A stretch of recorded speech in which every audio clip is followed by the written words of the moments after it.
Hi guys, welcome back to our channel How Logical.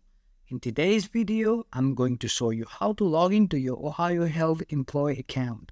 So, without further ado, let's jump right into the video. Firstly, make sure that you have stable internet connection. Once you do that, go to your default browser and search Ohio Health Employee Login. After you make search, you'll see a lot of results, but you have to scroll all the way down until you find Ohio Health Employee Login under login-ed.com. Just click here. Now, you just simply have to choose second option, which will redirect you to the login portal, where you have to enter your OPID and your password. In case you forget your password, then you can click here and change your password.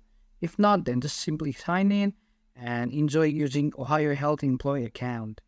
That's it for today, guys. If you find this video helpful, then don't forget to give thumbs up, comments with feedback are appreciated, subscribe to our channel, and don't forget to hit the bell icon so that I can come up with new videos like this.